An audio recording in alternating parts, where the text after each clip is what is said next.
What's good, guys? Fantasy Joe back here with another fantasy football profile. Today, I am talking Travis Kelce's 2021 fantasy football season outlook.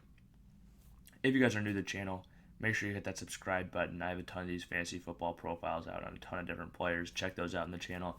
Hit that like button to support the video. And if you have any questions or comments, leave them down below in the comment section as always, and I will respond. So let's hop right into it. Travis Kelce. Kelce is coming off a dominant 2020 campaign where he finished as the tight end one, which is no surprise. He's finished as the tight end one in fantasy for the last 5 years. Coming off a dominant 2020, though, he broke the record for receiving yards by a tight end. He had 145 targets this last season, good for 105 receptions, 1,416 yards, and 11 touchdowns.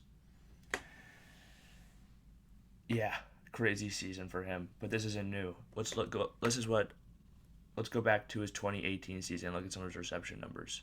2018, 103 receptions, 1,333 yards, 10 touchdowns. 2019, 97 receptions, 1,229 yards, 5 touchdowns.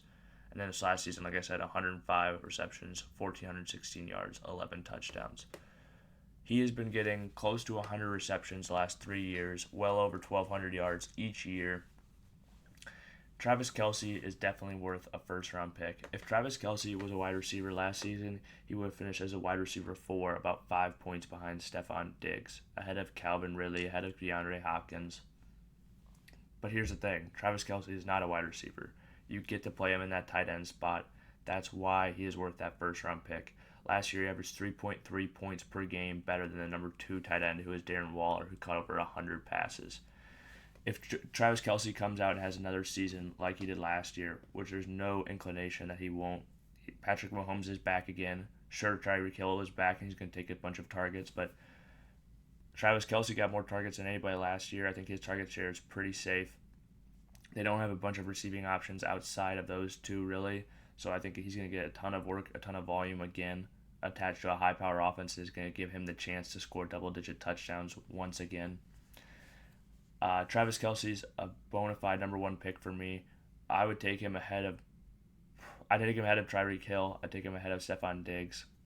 I'd take him ahead of basically every receiver this year, except Davante Adams. If Davante Adams has Aaron Rodgers back with him, I just think his touchdown upside is so crazy. He's the one I might take, but that's a big if Aaron Rodgers will be back this season.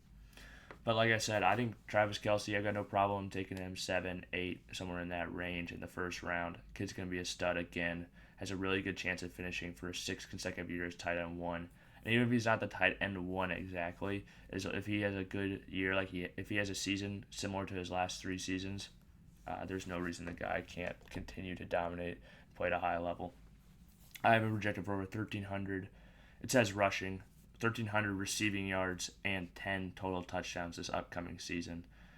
I think Travis Kelce is going to be a stud. So you're going to draft him in the first round. And it'll feel a little worse on your team. Like, if you think your roster is a little worse because your running backs and receivers will look a little weak, don't worry about it. He's a stud. And we get to play him in that tight end spot.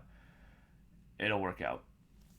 If you guys are new to the channel, please hit the subscribe button. Hit that like button if you made it to this point in the video.